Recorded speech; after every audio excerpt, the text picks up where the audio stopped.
Good morning India देख रहे हैं आप और मैं हूं अनिल शर्मा और मेरे साथ हमारी सहयोगी चेतना शर्मा भी मौजूद है। और चलिए प्रोग्राम की शुरुआत करेंगे। आज पूरे देश भर में जो है ईद का जश्न जो है वो मनाया जा रहा है और देश की बात करते हैं तो ईद के त्योहार को बड़े ही धूमधाम के साथ मनाया जाता है। और जितने भी इस समय जेके चैनल के दर्शक देख रहे हैं आपको ईद की बहुत सारी ढेर सारी शुभकामनाएं। और आज ईद उल फितर है जो पूरे देश भर में मनाया जा रहा है और जिस तरह से इस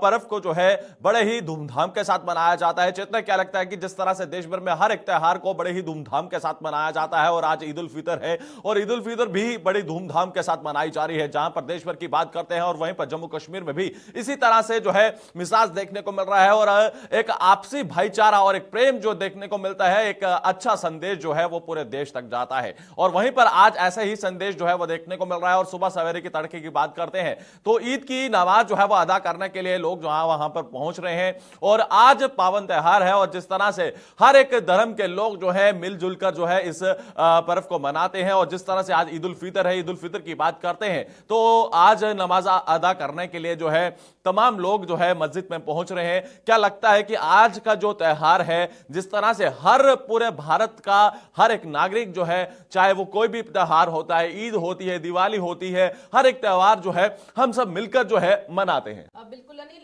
ईद के त्योहार की काफी लंबे समय से लोगों को इंतजार था, क्योंकि जिस तरह से एक महीने से रमजान चल रहे थे, रमजान का महीना भी जो है वो खत्म हो रहा है और जो लोग हर दिन रोजे रख रहे थे। यहाँ पर बड़ी बात यह है कि कुछ लोग ऐसे हैं अनिल जहाँ पर वो हर एक रोजा रखते हैं, तो कहीं ना कहीं उनके लिए वो जो एक श्रद्धा है वो जो है काफी ज्यादा खास इसमें हो जाती है। और इसी के साथ तस्वीरें आपको दिखा रहे हैं जम्मू की, ये जो मस्जिदें हैं वहां पर आप देखिए सुबह सवेरे किस तरह से यहाँ पर लोगों का आना जाना जो है वो शुरू हो गया। सुबह सवेरे आकर यहाँ पर नमाज अदा की गई है और इसी तरह से तस्वीरें देखने को मिल रही हैं। बाजारों की अगर बात करते हैं तो बाजारों में ईद की रौनक जो है वो पिछले कई दिनों से देखने को मिल रही थी और इसी के साथ लोग जो हैं वो लगातार जुटे हुए थे ईद की तैयारियों को लेकर। और आज वो दिन आ गया। ये ना कि सिर्फ जम्मू कश्मीर बल्कि पूरे देश भर की अगर बात करें तो इसी तरह से तमाम मस्जिदों से जो तस्वीरें हैं वो देखने को मिल रही हैं। और इसी के साथ अगर बात करते हैं श्रीनगर की जामिया मस्जिद की, तो वहां पर भी रौनक जो है वो सुबह सवेरे से ही देखने को मिल रही थी। लोगों का जमावड़ा जो है वहां पर देखने को मिला, जहां पर नमाज अदा करने के लिए लोग जो हैं वो लगातार वहां पर पहुंचते रहे। और ऐसी ही कुछ तस्वीरें इस वक्त आपको जम्मू से भी दिखा रहे हैं, जहां पर आप देखिए कि किस तरह से नमाज जो है वो यहाँ पर आकर अदा की जा रही है। देखिए साफ तौर पर जिस तरह से चेतना आपने भी जिक्र किया कि रमजान का पावन वो महीना और जिस तरह से हर एक व्यक्ति जो है इबादत करता है और याद करता है और अपनी मनोकामना जो है वो पूर्ण करता है, मगर वहीं पर आज ऐसा दिन जिसका बेसब्री के साथ हर एक व्यक्ति जो है वो इंतजार कर रहा होता है। हिंदू, मुस्लिम, सिख, ईसाई जो है वो मिलकर इस पावन त्योहार को मनाते हैं और जिस तरह से एक ऐसा संदेश जो है वो पैदा किया जाता है, मगर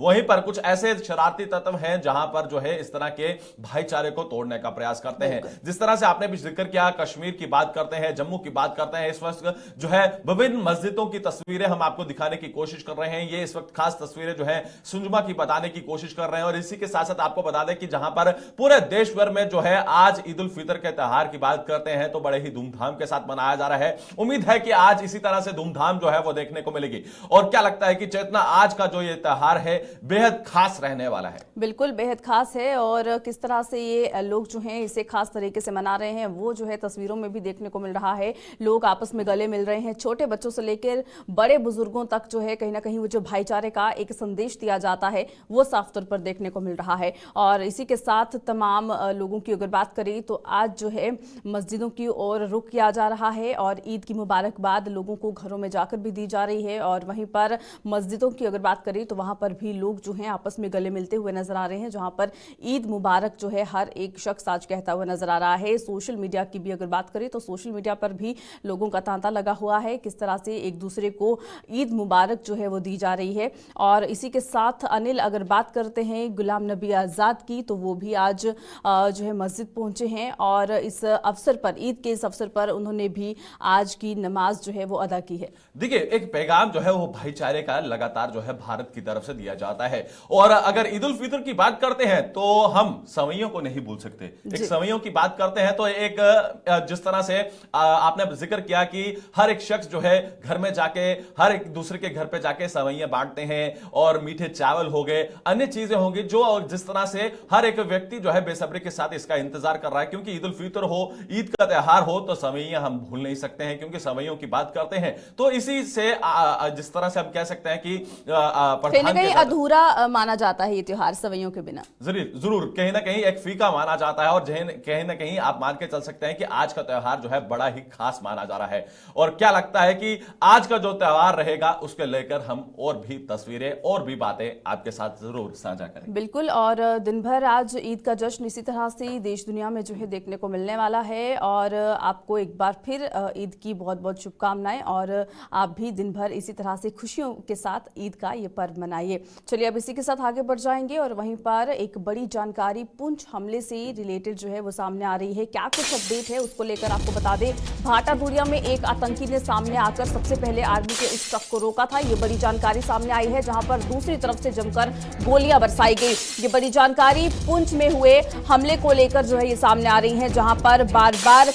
जो भी अलग अलग एंगल जो देखने को मिल रहा है, अलग अलग कड़ियां जो है वो इस हमले से जुड़ी हुई जो है वो देखने को मिल रही हैं। और इसी को लेकर अब आपको बता दें आए दिन एक नई अपडेट जो है वो सामने आ रही है। और इस अपडेट में अब एक और नया खुलासा हुआ है, जिसमें ये बताया जा रहा है कि भाटाधुरिया में एक आतंकी सबसे पहले आर्मी के उस ट्रक के सामने आता है, उस ट्रक को रोका जाता है और उसके बाद दूसरी तरफ से जमकर गोलियां बरसाई जाती है। ये जानकारी सामने आ रही है। और यहाँ एक सोची समझी साजिश के तहत ही पहले सेना की जहां वाहन को घेरा गया, फिर उस पर हमला किया गया और फिर उसको आग लगा दी गई। हमले को अंजाम देने के लिए एक आतंकी ने जहां पर पहले ट्रक के सामने आकर इसे रोका, जैसे ही ये ट्रक रुका है, रुकते ही उस पर गोलियां बरसाना शुरू कर दी गई। और जबकि दूसरी तरफ से बाकी जो आतंकी थे उन्होंने भी गोलियां बरसाते हुए इस पर ग्रेनेड फेंक दिए और केमिकल का इस्तेमाल करते हुए फायर बम दागकर ट्रक को आग लगा दी गई। आपको ये भी बता दें कि साल 2015 में भी मणिपुर में सेना के काफिले में शामिल एक बस पर ऐसे ही घात लगाकर उग्रवादियों ने हमला किया था। उसमें भी जो आर्मी के जवान थे उन्हें जो है मोर्चा संभालने का बिल्कुल भी वक्त नहीं दिया गया और वैसे ही घात लगाकर ये जो हमला किया गया है, लोगों का गुस्सा जो है वो सातवें आसमान पर देखने को मिल रहा है। दूसरी तरफ अगर बात करते हैं जो है सुरक्षा एजेंसियों की, सेना की, सीआरपीएफ की बात करें, जम्मू कश्मीर पुलिस की बात करें, तो वो भी जो है अब लगातार सतर्क है और छिपे हुए आतंकियों का की उनकी जो है उन आतंकियों की अगर बात करते हैं तो उनकी धरपकड़ के लिए काम जो है वो चल रहा है। सर्च ऑपरेशन परसों से ही लगातार चल रहा है, लेकिन अभी तक एक भी आतंकी हत्थे नहीं चढ़ा है। तो ये बड़ी जानकारी इस वक्त पुंछ में हुए इस हमले को लेकर सामने आ रही है, जहां पर बताया जा रहा है कि आखिर किस तरह से इस पूरी वारदात को अंजाम दिया गया होगा। एक आतंकी जो है वो सबसे पहले इस ट्रक के सामने आकर खड़ा हो जाता है, इस ट्रक को रोका जाता है और उसके बाद ताबड़तोड़ गोलियां इस ट्रक पर बरसाई जाती हैं। उसके बाद कुछ फायर जो बम है वो भी इस पर डाले जाते हैं, कुछ केमिकल का इस्तेमाल किया जाता है, जिस वजह से ये ट्रक जो है ये इतनी ज्यादा आग पकड़ लेता है कि पूरा जो ट्रक है वो भी जलकर राख हो जाता है और उसमें मौजूद जो सेना के जवान थे उन्हें भी खुद को बचाने का मौका नहीं मिल पाता। देखिए चितना, आपने कई बड़े बातें जो है वो रखी हैं और रक्षा विशेषज्ञ भी जो है वो अपना पूरी तरह से तर्क रखते हुए नजर आ रहे हैं। हालांकि उनका यह साफ तौर पर कहना है कि ये एम्बुश लगाया गया था जिसमें ये सेना को घात पहुंचाने के लिए किया गया था। हालांकि घात जरूर पहुंचाया है, हालांकि आतंकी यहां पहुंच जरूर गए हैं और बचकर वापस नहीं जाएंगे। मगर वहीं पर आपको बता दें कि साफ तौर पर यह कहा जा रहा है कि एक एक जान का जो है वो बदला लिया जाएगा और पाकिस्तान को मुंह तोड़ जवाब दिया जाएगा। हालांकि बिलावल भुट्टो की बात करते हैं तो जिस तरह से मई के महीने में जो उनका गोवा का दौरा है, तो कहीं ना कहीं यह कहा जा रहा है कि पाकिस्तान को यहां पर आमंत्रित नहीं करना चाहिए। बिलावल भुट्टो अगर यहां पर आते हैं तो एक बड़ा आंदोलन जो है वो भारत के अंदर देखने को मिलेगा। व्यापारियों की बात करता हूं, व्यापारियों की तरफ से सख्त ऐलान कर दिया गया है। व्यापारियों का यह कहना है कि एक हफ्ते के अंदर अगर उन आतंकियों को ढूंढ नहीं निकाला गया तो जम्मू में बंद की कॉल जो है वो दे देगी है। हालांकि सूत्रों के मुताबिक यह जानकारी मिली है क्योंकि कल व्यापारी जो है वो प्रदर्शन कर रहे थे। उनका यह कहना है कि हम एक बैठक करेंगे, अगर एक हफ्ते के भीतर जो है उन आतंकियों को उनके अंजाम तक नहीं पहुंचाया जाता तो जम्मू बंद की कॉल दी जाएगी। और वहीं पर जोगरा फ्रंट की बात करते हैं तो उन्होंने यह साफ तौर पर ऐलान कर दिया गया है कि अगर बिलावल भुट्टो जो है भारत में आते हैं, गोवा में आते हैं और समिट में शामिल होते हैं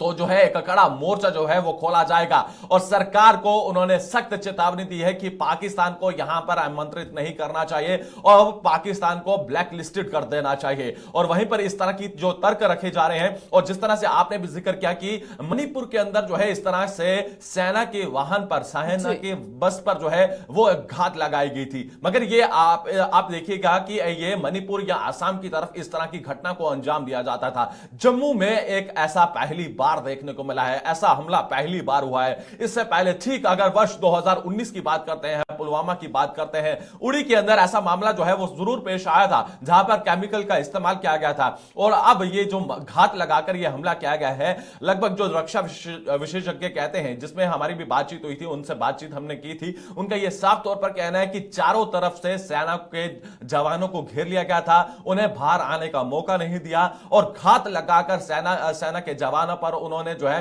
ताबड़तोड़ गोलियां बरसाना शुरू कर दी। आपने वो ट्रक देखा होगा, हम अपने दर्शकों को वो लगातार ट्रक दिखाने की कोशिश कर रहे हैं कि जहां पर घात लगाकर सेना के वाहन पर जो है लगभग 50 से ज्यादा के करीब जो है गोलियां दागी जाती हैं। और यह भी जानकारी मिल रही है कि सूत्रों के मुताबिक जहां पर सेना कर्मियों को भी गोलियां लगी हैं, ये जो जानकारी मिल रही है। हालांकि एक सेना कर्मी के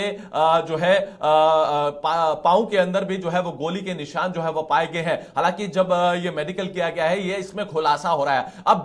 दिन ब दिन जो है कई बड़े खुलासे होते हुए नजर आ रहे हैं। अब आने वाले समय में और भी, जिस तरह से कल हमने देखा कि जम्मू कश्मीर पुलिस के महानिदेशक वहां पर थे, और एडीजीपी की बात करते हैं मुकेश सिंह वहां पर थे, और एनआईए की बात करते हैं तो लगातार घटनास्थल से जांच जो है वो की है, कई सारे सबूतों को जुटाया गया है। और इस वक्त एक और बड़ी जानकारी साफ तौर पर देखने को मिल रही है, जिसमें यह बताया जा रहा है सूत्रों के मुताबिक कि 12 लोगों से पूछताछ की जा रही है, 12 लोगों से पूछताछ की जा रही है। यह बड़ी जानकारी इस वक्त अपने दर्शकों को अपडेट करने की कोशिश कर। बिल्कुल, और जिस तरह से ये पूरा हमला जो किया गया था, जिसमें 5 जवान शहीद हो गए थे, एक जवान जो है वो अभी भी जख्मी है, जिनका इलाज जो है अस्पताल में चल रहा है। और इन 5 जवानों में से 4 जवान जहां पंजाब के रहने वाले थे और एक जवान ओडिशा का रहने वाले थे। और वहीं पर इन्हें कल श्रद्धांजलि भी दी गई है और श्रद्धांजलि की तस्वीरें भी जो हैं वो सामने आई हैं। और इसी के साथ जो है आपको वो तस्वीरें भी दिखाने की कोशिश करेंगे कि किस तरह से एक दुखद समा जो है ये उस वक्त वहां पर जो है बनता हुआ नजर आया जब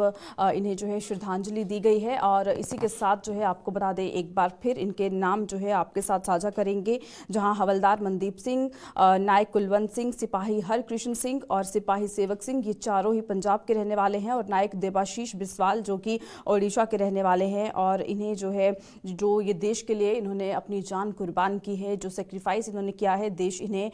जो है कई सालों तक जो है इसी तरह से याद रखेगा। और आप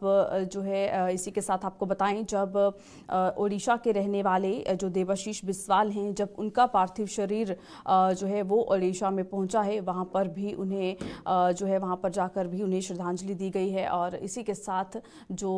उस वक्त जो दुख का माहौल जो देखने को मिल रहा था, परिवारों का जो है रो रो कर बुरा हाल है, क्योंकि उनके वीर सपूत जो हैं वो जो है वो अब इस दुनिया में नहीं रहे, जिनको उन्होंने खो दिया है। देखिए, जिस तरह से आपने जिक्र किया ओडिशा के रहने वाले बिस्वाल की बात करते हैं, तो उनकी नन्ही सी बच्ची जिन्होंने अभी अपने पिता को अच्छे से देखा नहीं है, मगर आपको बता दें कि उनकी मासूम सी बच्ची है अभी, और एक बेहद भावुक पल है परिवार के लिए क्योंकि उन्होंने अपना सपूत खोया है। और देश के लिए जिस तरह से उन्होंने अपना बलिदान दिया है, देश उनके बलिदान को जो है वो ऐसे नहीं जाने देगा। और वहीं पर भारतीय सेना आने वाले समय में इसका मुंह तोड़ जवाब जरूर देगी। ये बेहद अहम यहां पर देखने वाली कड़ी होगी, क्योंकि पूरे भारत के अंदर जो गुस्सा है वो 7वें आसमान में है। चेतना, आपने भी जिक्र किया, कल हमने पूरे भारत में देखा कि किस तरह से जोरदार प्रदर्शन देखने को मिले हैं। और लोगों की मांग ये है कि पाकिस्तान को उसी तरह से, जिस तरह से बालाकोट में किया गया था, उड़ी के अंदर किया गया था, उसी तरह की एक ऐसी स्ट्राइक देखने को मिलनी चाहिए कि पाकिस्तान जो है सदियों तक याद रखे कि भारत के साथ किस तरह से किया जाता है। और वहीं पर यह भी मांग की जा रही है, जिस तरह से मैंने पहले भी आपको बताने की कोशिश की है, जो यहां पर भारत के अंदर, भारत के गोवा के अंदर जो है वो समिट होने जा रही है। और वहीं पर पाकिस्तान को जिस तरह से आमंत्रित किया गया है, और पाकिस्तान को यहां पर आमंत्रित नहीं करना चाहिए। बिलावल भुट्टो की बात करते हैं, उन्होंने प्रधानमंत्री को लेकर भी अपमान किया था। अब भारत यह भी मांग कर रहा है कि जिस तरह से देश के प्रधानमंत्री का उनके द्वारा अपमान किया गया है, तो कहीं ना कहीं पाकिस्तान और पाकिस्तान के जो यहां पर जो एक्सटर्नल अफेयर्स हैं उन्हें यहां पर आमंत्रित नहीं किया जाए और पाकिस्तान को पूरी तरह से ब्लैक लिस्टेड किया जाए। बिल्कुल, जो गुस्सा है वो साफ तौर पर देखने को मिल रहा है और मांग यही की जा रही है कि सर्जिकल स्ट्राइक एक बार फिर जो है होनी चाहिए और जो 5 जवानों को जो शहीद किया गया है उनका बदला जो है वो अब जो है लिया जाना चाहिए और जल्द से जल्द ये बदला होना चाहिए। इस तरह की मांग जो है वो लगातार लोग उठाते हुए नजर आ रहे हैं और इसी को लेकर लगातार देखने को मिल रहा है कि किस तरह से प्रदर्शनों का सिलसिला भी जो है वो यहाँ पर शुरू हो चुका है। चलिए अब इसी के साथ आगे बढ़ जाएंगे और एक और बड़ी जानकारी पुंछ हमले के हवाले से ही सामने आ रही है, जिसमें बताया जा रहा है कि पुंछ हमले के सभी आतंकी जो हैं वो विदेशी हैं, यानी कि वो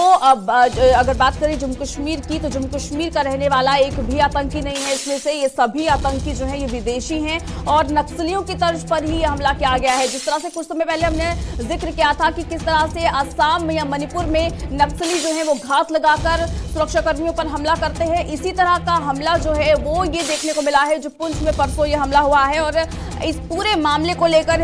12 संदिग्धों को हिरासत में भी ले लिया गया है, यानी कि लगातार जम्मू कश्मीर पुलिस की बात करें, सेना की अगर बात करें, सुरक्षा एजेंसियों की बात करते हैं तो लगातार उनकी धरपकड़ के लिए काम हो रहा है, सर्च ऑपरेशन चलाए जा रहे हैं। OGWs अगर कोई हैं, क्योंकि माना यही जा रहा है कि OGWs की तरफ से ही ये इस पूरी वारदात को अंजाम देने में जो है उनकी तरफ से मदद की गई है और उसके बाद अभी जैसे जैसे कुछ नाम सामने आ रहे हैं उनकी गिरफ्तारियां भी हो रही हैं और 12 संदिग्धों को हिरासत में ले लिया गया है। ये इस वक्त की बड़ी जानकारी पुंछ हमले से सामने आ रही है। पुंछ में जहां भाटा दूरिया के इलाके में जो सेना के ट्रक को जो निशाना बनाया गया था और उसके बाद उसमें मौजूद 5 जवान जो शहीद हो गए थे, उसको लेकर लगातार जो है जांच चल रही है कि आखिर किन परिस्थितियों में इस पूरे हमले को अंजाम दिया गया है, क्योंकि ये भी बताया जा रहा है कि केवल 10 मिनट के अंदर ही इस पूरे हमले को अंजाम दिया गया और 10 मिनट के अंदर ही या वहां से जो आतंकी थे वो अपनी इस वारदात को अंजाम देकर वहां से भाग निकले और आज तीसरा दिन है और तीसरे दिन तक भी एक भी आतंकी को जो है पकड़ा नहीं गया है,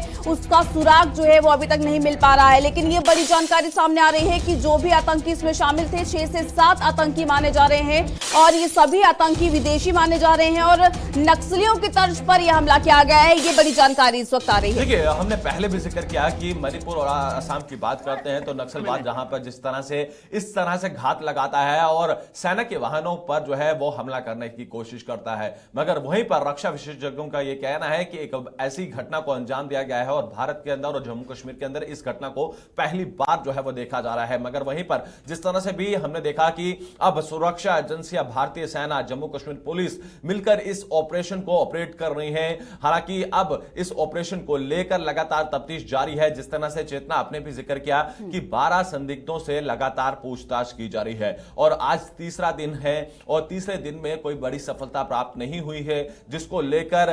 घने जंगलों में, भाटा धुड़िया के घने जंगलों में लगातार सर्च ऑपरेशन जारी है और तफ्तीश की जा रही है। उम्मीद ये जताई जा रही है कि जल्द उन आतंकियों को ढूंढ निकाला जाएगा और जिसमें यह बड़ा खुलासा जो है यह किया जा रहा है कि सभी आतंकी जो है वो विदेशी बताए जा रहे हैं। अगर ये सीमा पार कर कर भारत में घुसे हैं तो आखिर इनकी घुसपैठ कैसे हुई है, इसको लेकर भी लगातार सुरक्षा एजेंसियां जो है वो लगातार तर्क जो है वो ढूंढने की कोशिश कर रहे हैं। और जिसमें आपने जिक्र किया, बेहद अहम कड़ी यहां पर यह है कि कोई ना कोई पीछे जरूर है जो उनकी मदद कर रहा है। और जिस तरह से आपने जिक्र किया कि ओजी वर्कर्स, हालांकि जिसको लेकर लगातार जम्मू कश्मीर पुलिस के महानिर्देशक दिलबाग सिंह की बात करते हैं, जम्मू कश्मीर के उपराज्यपाल मनोज सिन्हा जी की जिक्र करते हैं। उन्होंने कहा है कि जितने भी ओजी वर्कर्स हैं, जहां उन्हें शेल्टर्स देते हैं या उन तक राशि मुहैया करवाते हैं या उन तक हथियार मुहैया करवाते हैं, उन्हें बख्शा नहीं जाएगा, उनकी संपत्तियों को कुर्क कर दिया जाएगा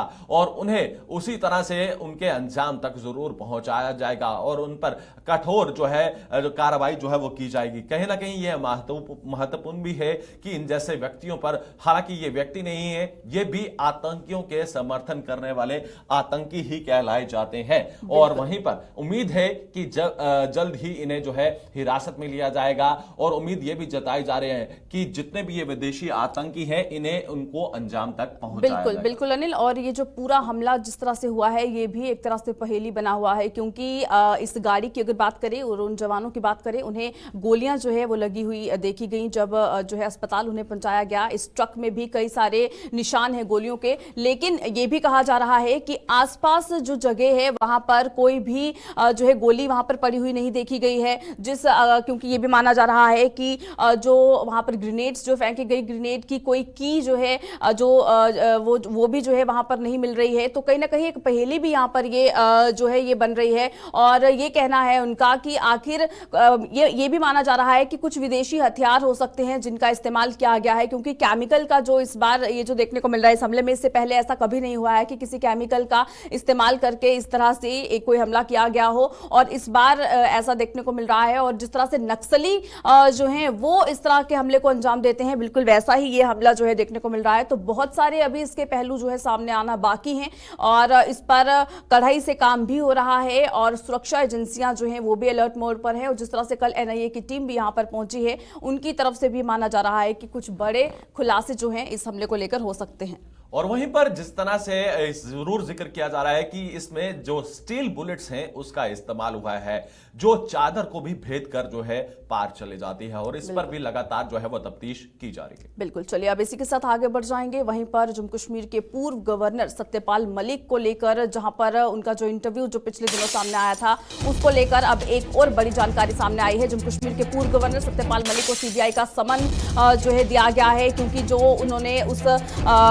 जो इंटरव्यू दिया था उसमें जो बड़े खुलासे उन्होंने भ्रष्टाचार को लेकर किए थे, उसी को लेकर अब सीबीआई का समन जो है वो जम्मू कश्मीर के पूर्व गवर्नर सत्यपाल मलिक को दिया गया है। भ्रष्टाचार के 2 मामलों में इन्हें तलब किया जा रहा है, और यह भी माना जा रहा है कि 27 से 28 तारीख के बीच, यानी कि 27 या फिर 28 तारीख का वक्त जो है ये वहां पर तय किया गया है, और 27 और 28 को इनकी पेशी जो है वो हो सकती है, और इनसे कई सवाल और जवाब जो है पूछे जा सकते हैं। और इसी के साथ जो है आपको बता दें, जहां पर जम्मू कश्मीर के पूर्व राज्यपाल सत्यपाल मलिक को सीबीआई ने नोटिस भेजा है, वहीं पर सीबीआई ने अपने नोटिस में सत्यपाल मलिक से भ्रष्टाचार के मामले को लेकर पूछताछ में शामिल होने को कहा है। सीबीआई सत्यपाल मलिक से इस महीने की 27 और 28 अप्रैल को पूछताछ कर सकती है। सत्यपाल मलिक से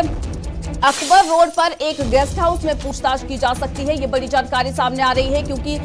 जैसे ही जो है इनकी अगर बात करते हैं गवर्नर सत्यपाल मलिक की, जो जम्मू कश्मीर के गवर्नर रह चुके हैं, इनकी तरफ से बार बार भाजपा पर निशाना साधा जा रहा है। और जब ये इंटरव्यू सामने आया उसके बाद कहीं ना कहीं अपोजिशन को भी कई सारे यहाँ पर सवाल उठाने का मौका मिला, और ये काफी ज्यादा कॉन्ट्रोवर्सी जो है बनती हुई नजर आ रही थी। और अब जिस तरह से इन्होंने भ्रष्टाचार को लेकर प्रधानमंत्री पर भी कई सारे आरोप लगाए थे, भारतीय जनता पार्टी पर भी कई सारे आरोप लगाए थे, जिसमें इन्होंने ये कहा था कि अपने जो है कार्यकाल में इन्होंने जो भी चीजें जो पास की थी वो इसके बहुत सारी ऐसे जो है फैसले थे जिनके ये हक में नहीं थे, लेकिन दबाव जो है केंद्र सरकार का था, जिस वजह से इनको वो फैसले जो है वो लेने पड़ रहे थे। लेकिन अब जिस तरह से भ्रष्टाचार के 2 मामलों में इन्हें जो है